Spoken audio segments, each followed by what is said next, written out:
Hello बच्चों, कैसे हैं आप लोग। हम क्लास 9th की फिजिक्स में ग्रेविटेशन चैप्टर पढ़ रहे थे और हमने उसमें weight and mass of the object के बारे में पढ़ा था। उसके न्यूमेरिकल्स, ग्रेविटेशन के न्यूमेरिकल्स हमने सॉल्व किए थे कि weight of any object on earth and weight of any object on moon, ऐसे एग्जाम्पल्स हमने देखे थे, ऐसे न्यूमेरिकल्स हमने देखे थे। नाउ आज हम एक नया टॉपिक स्टार्ट करेंगे जो है आपका प्रेशर। ठीक है, प्रेशर क्या होता है इसके बारे में जानेंगे। अच्छा, आगे देख लेते हैं इस टॉपिक में और आगे है क्या क्या। फर्स्ट इज प्रेशर, आपको प्रेशर के बारे में पढ़ना है। फिर आपको एक नया टर्म मिलेगा, एक छोटा सा काफी सिंपल सा टर्म है, दैट इज कॉल्ड थ्रस्ट। उस थ्रस्ट के बारे में पढ़ना है, थ्रस्ट क्या होता है। फिर इन्हीं टॉपिक्स में ही आगे आप जब बढ़ेंगे तो एक और टॉपिक मिलेगी जिसे आप बोलते हैं अप थ्रस्ट। क्या बोलते हैं? Up thrust. और एक आता है आपका बेयंसी और बेयंट फोर्स। बहुत लोग इसको बोयंसी और बोयंट फोर्स भी कहते हैं, but that is not correct pronunciation. Buoyancy and buoyant force. फिर फ्लोटेशन के बारे में पढ़ना है आपको, फ्लोटेशन ऑफ अ बॉडी। कोई भी बॉडी किसी भी चीज पे, किसी भी लिक्विड पर, किसी भी फ्लूइड पे फ्लोट कैसे करती है, तो प्रिंसिपल ऑफ फ्लोटेशन पढ़ना है। फिर आगे पढ़ना है हमें Archimedes principle. This is very important, Archimedes principle पढ़ना है। And then you have to study about density and relative density. क्या पढ़ना है? Density and relative density. ठीक है, सो आज हम स्टार्ट करेंगे किस टॉपिक से? प्रेशर से, कि प्रेशर क्या होता है। Let us suppose for example ये व्हाइट बोर्ड है, इस व्हाइट बोर्ड पे मैं अपने थंब से फोर्स लगा रहा हूं। क्या कर रहा हूं? फोर्स लगा रहा हूं इस पर। और ये कैसा फोर्स है? एक परपेंडिकुलर फोर्स है। परपेंडिकुलर फोर्स मींस अगर कोई सरफेस है, let us suppose this is any surface, ये एक सरफेस है और इससे अगर 90 डिग्री पे कोई फोर्स लगता है, that is called perpendicular force. क्या कहता है? Perpendicular force. तो यही मैं कह रहा हूं कि अगर ये एक सरफेस है आपका व्हाइट बोर्ड और इस पर मैं इस सरफेस के परपेंडिकुलर, इस सरफेस के 90 डिग्री से एक फोर्स लगा रहा हूं फ्रॉम माई थंब। ठीक है, तो क्या होता है कि ये एक प्रेशर डेवलप करता है, एक प्रेशर लगाता है। तो ये फोर्स, ये जो मैं फोर्स लगा रहा हूं, ये किस एरिया पे लग रहा है? जो ये मेरा थंब का एरिया है, द कॉन्टैक्ट एरिया, उसी पे लग रहा है। तो प्रेशर इसी चीज से डिफाइन होता है कि the perpendicular force which acts on a unit area of a body is called pressure. ठीक है, क्या होता है कि the perpendicular force act on a unit area on a body, unit area of a body is called pressure. Pressure को हम P से denote करते हैं, पावर को भी P से डिनोट करते हैं, बट डोंट गेट कंफ्यूज। यहां पे प्रेशर की बात हो रही है तो हम इसे P ही लिखेंगे। जब पावर की बात होगी तब हम वहां पे पावर को P से लिखेंगे, बट यहाँ पे प्रेशर की बात हो रही है तो pressure is equal to force upon area. अगर हम फोर्स अपॉन एरिया कह रहे हैं तो वो हमेशा परपेंडिकुलर फोर्स की बात होती है, वो तिरछे वाले फोर्स की नहीं, जो इंक्लाइंड फोर्स लगता है उसकी बात नहीं होती है। दैट इज फिर आप जब 11th में ही शायद पढ़ेंगे उसे, किसी इंक्लाइंड फोर्स का पर 90 डिग्री निकालना, इसका कंपोनेंट निकालना आप 11th क्लास में पढ़ेंगे। तो वो सब आगे की चीजें। अभी आपको सिर्फ इतना जानना है कि जो परपेंडिकुलर फोर्स लगता है पर unit area is called pressure. इसका एक सिंपल सा एग्जांपल है, अगर मैं अपने थंब से ही इस व्हाइट बोर्ड पर एक फोर्स लगा रहा हूं परपेंडिकुलर, तो my thumb does not get penetrate to this whiteboard. But अगर मैं जो थंब पिन आती है, आपने स्कूल में अपने देखा होगा, जो आपके बुलेटिन बोर्ड होते हैं या नोटिस बोर्ड होते हैं, तो एक थंब पिन आती है, उससे आपकी नोटिस वगैरह पेपर A4 शीट लगा दी जाती है उस पिन से। तो क्या होता है कि उस थंब पिन का जो टिप होता है, टिप काफी स्मॉल एरिया का होता है, काफी पतला होता है, उसका सरफेस एरिया बहुत कम होता है। जब उसका सरफेस एरिया बहुत कम होता है, जब उसका सरफेस एरिया कम होता है तो वो क्या करता है कि प्रेशर बहुत ज्यादा एग्जीक्यूट करता है। ठीक है, तो जब किसी चीज का सरफेस एरिया कम होगा तो वो प्रेशर बहुत ज्यादा एग्जीक्यूट करेगा, एक्सर्ट करेगा। इसकी वजह से क्या होगा? वो पेनिट्रेट हो जाएगा। इस फॉर्मूले से हम देख सकते हैं कि pressure is equal to force upon area. जो ये फॉर्मूला है, इससे हम क्या देख सकते हैं कि जब भी हम एरिया को कम करेंगे, हमारा प्रेशर क्या होगा? बढ़ेगा। यही तो होगा, because here we can see that pressure is inversely proportional to the surface area और एरिया ऑफ कॉन्टैक्ट। जिस एरिया पे आपका प्रेशर लग रहा है वो किस पे डिपेंड करता है, इनवर्सली, मतलब उस एरिया पे किस तरह से डिपेंड करता है, इनवर्सली प्रोपोर्शनल होता है, इनवर्स प्रोपोर्शन में होता है। दैट मीन्स अगर हम एरिया बढ़ाएंगे तो प्रेशर कम होगा, और अगर एरिया कम करेंगे देन प्रेशर बढ़ेगा। ऐसे ही अगर हम फोर्स बढ़ाएंगे तो जाहिर सी बात है जब फोर्स बढ़ाएंगे तो प्रेशर तो बढ़ेगा ही, ठीक है, because this is directly proportional. So यहां से ये बात तो क्लियर हो गई कि जब एरिया स्मॉल होगा देन हमारा प्रेशर ज्यादा होगा, जब एरिया ज्यादा होगा देन हमारा प्रेशर कम होगा। अगर हम फोर्स को सेम रखें, देन क्या होगा कि ये हमारा रिलेशन है, इनवर्सली प्रोपोर्शनल होता है प्रेशर एरिया के। अब यूनिट की बात कर लेते हैं। यूनिट क्या होगी, फोर्स की यूनिट होती है न्यूटन, एरिया की यूनिट होती है metre square. So the unit of pressure is newton per metre square. इसी को हम क्या बोलते हैं, पास्कल भी बोलते हैं। क्या बोलते हैं, पास्कल। और डिनोट कैसे करते हैं, पीए से, capital P small A. So the unit of pressure will be pascal, SI unit will be pascal, ठीक है। तो 1 newton per metre square is equal to 1 pascal. Is this clear, ये चीज समझ में आई।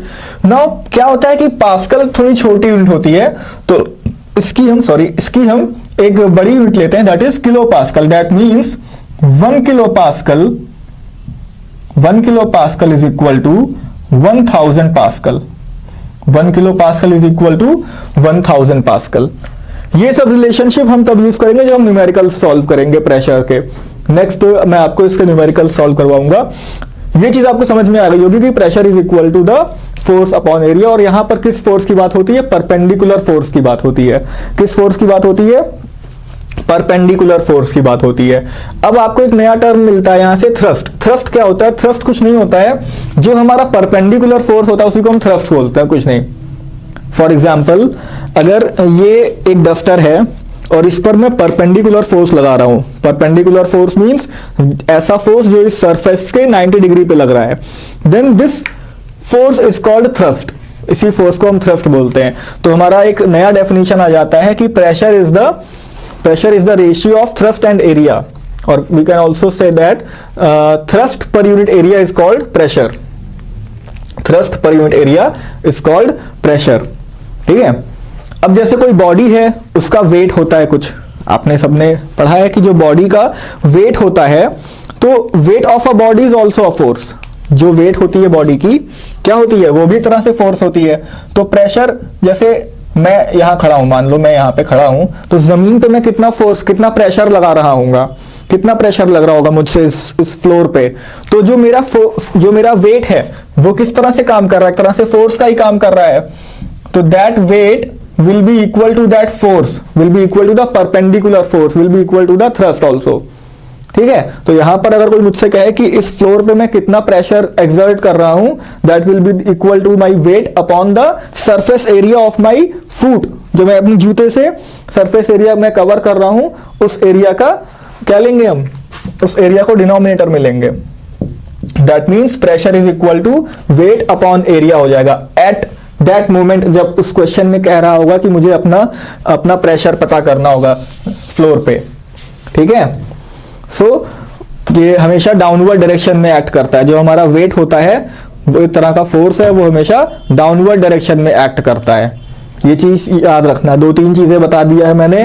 पहला तो बताया है फोर्स के प्रेशर के ये डेफिनेशन के बारे में बताया, फिर फॉर्मूला बताया कि परपेंडिकुलर फोर्स अपॉन एरिया होता है, और फिर बताया कि इसकी यूनिट क्या होती है, newton per metre square, that is also equal to pascal, and 1 kilo pascal is equal to 1000 pascal. और इसी परपेंडिकुलर फोर्स को हम क्या बोलते हैं, थ्रस्ट बोलते हैं। परपेंडिकुलर फोर्स मीन समझ लो एक बार कि क्या होता है। जैसे समझ लो कि ये आपका सरफेस है, let us suppose this is a surface, this is a horizontal surface. तो इस पर जो परपेंडिकुलर फोर्स होगा वो यूं ऐसे लगेगा, ठीक है। ये अगर आपका वर्टिकल सरफेस है, let us suppose this is a vertical surface, तो फोर्स कैसे लगेगा, परपेंडिकुलर फोर्स यूं लगेगा इस साइड, ठीक है, ये तिरछा वाला नहीं जो यहां से आ रहा है, उसे नहीं लेंगे, that is not for the pressure. ठीक है, जो आगे पढ़ोगे आप इसका कंपोनेंट लेंगे, जो परपेंडिकुलर कंपोनेंट होगा वो लेंगे। अब लेट अस सपोज कोई कर्व्ड सरफेस है, कोई कर्व्ड सरफेस है, ये इस पर कैसे परपेंडिकुलर फोर्स पड़ेगा ये बताओ, इस पर कैसे परपेंडिकुलर फोर्स पड़ेगा। इसको मैं थोड़ा ऊपर बना देता हूं, थोड़ा क्लियर दिखेगा। Let us suppose there is a curved surface, एक कर्व सरफेस है हमारे पास, तो इस पर परपेंडिकुलर फोर्स कैसे पड़ेगा ये बताइए। बहुत ही सिंपल है, कुछ नहीं है, जब भी हमारा कोई कर्व सरफेस बनता है, कोई कर्व लाइन बनती है, तो वो ढेर सारी छोटी छोटी स्ट्रेट लाइन से मिलकर बनती है। क्या बनती है? छोटी छोटी स्मॉल स्मॉल स्ट्रेट लाइन से मिलकर बनती है। तो जब भी कोई भी फोर्स पड़ेगा, लेट अस सपोज ये फोर्स आ रहा है, तो इस पॉइंट पर जो हमारी स्ट्रेट लाइन होगी जिससे मिलके ये बने हैं, ठीक है, तो जो छोटी वाली स्ट्रेट लाइन होगी उसके अगर परपेंडिकुलर जो फोर्स पड़ेगा ये, ठीक है, ऐसे ऐसे लाइन मिलके बनी होगी, तो जो सबसे छोटी सी लाइन जो है जिससे मिलके ये कर्व लाइन बनी है, उसके परपेंडिकुलर अगर मैं कोई फोर्स अप्लाई करूं इस पर, that force will be the perpendicular force on this curve surface. तो इसका अगर हमें प्रेशर निकालना होगा, दैट मींस कि ये जो परपेंडिकुलर फोर्स लग रहा है अपॉन दैट सरफेस एरिया, जितने एरिया में वो लग रहा है। ठीक है, इज इट क्लियर? तो परपेंडिकुलर फोर्स मतलब समझ में आ गया होगा आपको, और प्रेशर मतलब भी समझ में आ गया होगा कि प्रेशर क्या होता है। नाउ एक सिंपल सा एग्जांपल लेंगे छोटा सा, इसमें हमें ये देखना है कि प्रेशर जो होता है वो एरिया पे कैसे डिपेंड करता है, वो एरिया पे कैसे डिपेंड करता है। ठीक है, let us suppose we have one brick, एक ब्रिक है मेरे पास, ठीक है, या लेट अस सपोज दो ब्रिक्स हैं, दोनों का वेट सेम है, दोनों का वेट सेम है, दोनों के डायमेंशन सेम है, दोनों का वेट सेम है। ठीक है, पहले एक ब्रिक की बात करते हैं जो इस तरह से रखा हुआ है, लेटरल पोजीशन में रखा है। ठीक है, let us suppose this is a brick जो कि लेटरल पोजीशन में रखा है। फिर दूसरे ब्रिक की बात करते हैं जो स्टैंडिंग पोजीशन में है, जो स्टैंडिंग पोजीशन में है। ठीक है, we will discuss about the pressure exerted by this brick and pressure exerted by this brick. दोनों के वेट सेम है, दोनों के डायमेंशन सेम है। क्या होता है, क्या हमने पढ़ा, pressure is equal to force upon area. Here the force will be same. Why the force will be same? Because the weight of both two bricks are equal. दोनों का वेट जो है वो सेम है। जब वेट सेम है तो जाहिर सी बात है फोर्स जो अप्लाई करेंगे वो भी सेम होगा। तो इसे हम यहां पे कांस्टेंट मान लेते हैं, that force is a constant. Now यहां पर जो सरफेस एरिया कवर हो रहा है वो क्या हो रहा है, जो सरफेस एरिया कवर हो रहा है that is this L into be, यही तो। ठीक है, ये ज्यादा है, ये ज्यादा सरफेस एरिया है, ये ज्यादा surface area. Late us suppose this A1 is more. ठीक है, the area of this brick is greater than the area, surface area of this brick, because यहां पे आपका इन दोनों का सरफेस एरिया क्या है, इसका सरफेस एरिया कम होगा, बिकॉज ये क्या कवर कर रहा है, देखो ये सिर्फ इतना ही एरिया कवर कर रहा है, सिर्फ इतना ही एरिया कांटेक्ट में है। यहां पे कितना एरिया कांटेक्ट है, यहां पे पूरा एरिया कांटेक्ट में है। दैट मींस यहां पे क्या हो रहा है कि आपका एरिया ज्यादा है। अभी मैंने बताया था कि जो प्रेशर होता है वो इनवर्सली प्रोपोर्शनल होता है किसके, सरफेस एरिया के या एरिया ऑफ कांटेक्ट के। यहां पर एरिया ऑफ कांटेक्ट क्या है, ज्यादा है। जब एरिया ऑफ कांटेक्ट ज्यादा होगा तो प्रेशर क्या होगा, कम होगा। प्रेशर क्या होगा, कम होगा। दैट मींस अगर मैं कोई ऐसा ब्रिक लेता हूं, कोई ब्रिक लेता हूं, उसे मैं लेटरल पोजीशन में, इस पोजीशन में, इस टेबल पे रखता हूं तो वो कम प्रेशर एक्सर्ट करेगा। लेकिन अगर मैं ऐसा ही सेम वेट का ही या उसी ब्रिक को ही मैं इस पोजीशन में रखता हूं, स्टैंडिंग पोजीशन में, ठीक है, स्टैंडिंग पोजीशन में रखता हूं, तो क्या होगा कि इसका एरिया क्या होगा, वो कम होगा। जब एरिया कम होगा तो उसका प्रेशर ज्यादा होगा। यहां पर फोर्स कांस्टेंट है, फोर्स कांस्टेंट है, दैट मींस दोनों के वेट सेम है, दोनों चीजें कांस्टेंट है। एरिया की बात हो रही है, A2 एरिया, तो ये A2 एरिया क्या है, कम है। जब A2 एरिया कम है तो प्रेशर क्या होगा, ज्यादा होगा, प्रेशर ज्यादा होगा। तो यही चीज मुझे समझानी थी आपको कि जब भी हम किसी ऐसे ऑब्जेक्ट को रखते हैं अब फ्लोर पे या किसी भी चीज पर, किसी भी सरफेस पे, जब उसका सरफेस एरिया कम होता है तो उसका प्रेशर उस टाइम पर ज्यादा एक्सर्ट कर रहा होता है। इसीलिए आप जब भी देखते होंगे, आप डेजर्ट में देखिए, डेजर्ट में क्या होता है कि कैमल्स वहां बहुत ज्यादा चलते हैं, कैमल्स ही वहां पे सरवाइव कर पाते हैं। फर्स्ट रीजन तो आपको पता ही है कि क्या है, कि फर्स्ट रीजन है कि वहां पे वो पानी वगैरह की बहुत कमी होती है, तो वो अपने हम्प में स्टोर कर लेते हैं, इस वजह से वो ज्यादा दिन तक सर्वाइव करें। सेकंड रीजन क्या है, उनकी जो कैमल्स का जो फुट होता है वो काफी पैडी फुट होता है, उसका सरफेस एरिया ज्यादा होता है कैमल्स के जो फुट होते हैं अदर एनिमल्स से अगर कंपेयर करें तो। जैसे डॉग्स हो गया, डॉग अगर कोई है तो वो डेजर्ट में नहीं चल पाएगा। क्यों नहीं चल पाएगा? क्योंकि जो डॉग्स के फुट का सरफेस एरिया होता है वो काफी कम होता है। जब कम होता है तो प्रेशर ज्यादा होगा, जब ज्यादा प्रेशर होगा तो वो अगर रेगिस्तान में अपने पैर रखेगा तो वो प्रेशर ज्यादा लगेगा, वो अपने पैर उसी में धंसा देगा, अंदर निकल ही नहीं पाएगा। बट कैमल का क्या होता है, कैमल के फुट्स काफी पैडी फुट्स होते हैं। पैडी फुट्स मींस काफी चौड़े होते हैं और काफी स्पॉन्जी होते हैं। तो क्या होता है कि जब वो अपने प्रेशर एक्सर्ट करता है तो उनका सरफेस एरिया ज्यादा होता है। अब जब सरफेस एरिया ज्यादा है तो प्रेशर कम लगेगा, जब सरफेस एरिया ज्यादा है तो प्रेशर कम लगेगा, तो जब उसमें अपने रेगिस्तान में पैर रखेगा तो ज्यादा नीचे उसका पैर धंसेगा नहीं अंदर, उसको वॉक करना आसान रहेगा। तो कैमल इसीलिए वहां पे ज्यादा सरवाइव करते हैं डेजर्ट में। और भी एग्जांपल्स हैं प्रेशर के। एक और काफी पॉपुलर एग्जांपल है, नाइफ का एग्जांपल है। अब देखिए नाइफ में क्या होता है, चाकू का एक एज क्या होता है, काफी शार्प होता है, एक एज काफी ब्लंट होता है। ठीक है, ब्लंट मींस मोटा होता है।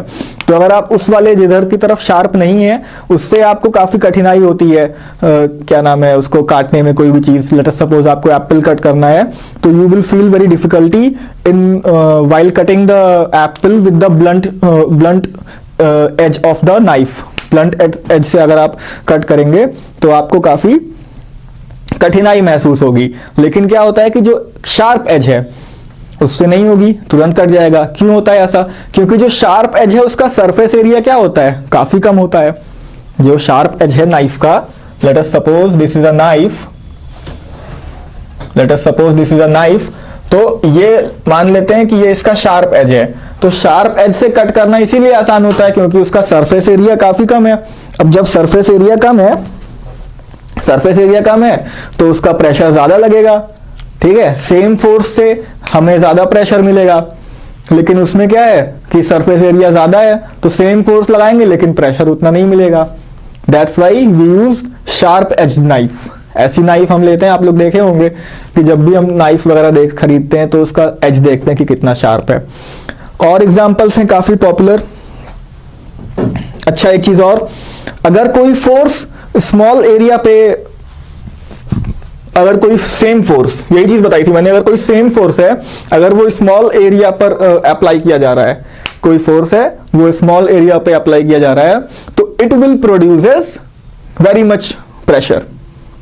ठीक है, अगर कोई फोर्स है that is applied on a small area, it produces large force. लेकिन अगर वही फोर्स लार्ज एरिया में अप्लाई किया जा रहा है then it will produces small pressure.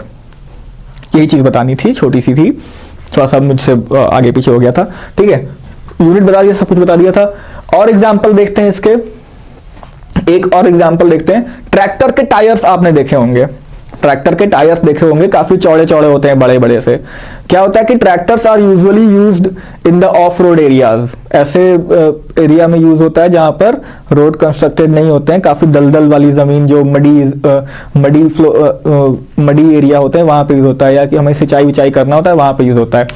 तो क्या होता है कि अगर उसका जो ट्रैक्टर का टायर है उसका सरफेस एरिया हम ज्यादा नहीं रखेंगे, अगर उसका सरफेस एरिया ज्यादा नहीं रखेंगे, सरफेस एरिया कम रखेंगे, तो वो ज्यादा प्रेशर एक्सर्ट करेगा। अब ज्यादा प्रेशर एक्सर्ट करेगा तो टायर उसका धंस जाएगा, उसी दलदल में निकल ही नहीं पाएगा। ठीक है, ज्यादा चल ही नहीं पाएगा उसमें ठीक से। ठीक है, तो इसीलिए हम ट्रैक्टर में क्या यूज करते हैं, चौड़े चौड़े टायर्स यूज करते हैं। इसकी वजह से क्या होता है कि वो आसानी से ऐसे रोड्स पे चल सकता है जहां पे कीचड़ ज्यादा होता है, या जहां पे सिंचाई कर, जहां पे दलदल वलदल होती है। ठीक है, जहां पे पानी वानी ज्यादा होता है वहां पे वो काफी आराम से चल लेता है ट्रैक्टर। इसीलिए वहां पे हम यूज करते हैं चौड़े टायर्स ट्रैक्टर्स के, इसीलिए चौड़े टायर्स यूज कर सकते हैं। तो these are some examples of pressure. ठीक है, कि हम प्रेशर को कैसे कम कर सकते हैं। एक और तरीका है प्रेशर को कम करने का, जैसे मान लीजिए आपका स्कूल बैग है, स्कूल बैग में आप क्या देखते हैं, जो आपके स्ट्रैप्स होते हैं कंधे पे टांगने वाले, वो क्या होते हैं, चौड़े होते हैं। आपका बैग भारी हो गया, अगर आप पतले स्ट्रैप्स यूज करेंगे तो वो आप कंधे पे टांगेंगे अपने बैग को, तो प्रेशर ज्यादा लगेगा, कंधे में दर्द होगा। तो इसलिए चौड़े चौड़े पट्टे होते हैं बैग के आपके, जिससे क्या हो कि प्रेशर कम हो जाए। जब प्रेशर कम होगा तो आपको ज्यादा कंधे में दर्द नहीं होगा। दैट्स वाई उसकी पट्टी काफी चौड़ी यूज होती है। Is it clear? तो हमने आज देख लिया प्रेशर के बारे में, देख लिया, काफी सिंपल है। फोर्स अपॉन एरिया और थ्रस्ट अपॉन एरिया। फोर्स वहां पे परपेंडिकुलर फोर्स होगी, कभी नहीं भूलेंगे। कभी भी कोई पूछे कौन सी फोर्स, तो बताना परपेंडिकुलर फोर्स, ठीक है। उसी परपेंडिकुलर को फोर्स हम क्या कहते हैं, थ्रस्ट बोलते हैं। नेक्स्ट वीडियो में we will see some numericals based on the pressure, कुछ न्यूमेरिकल्स देखेंगे।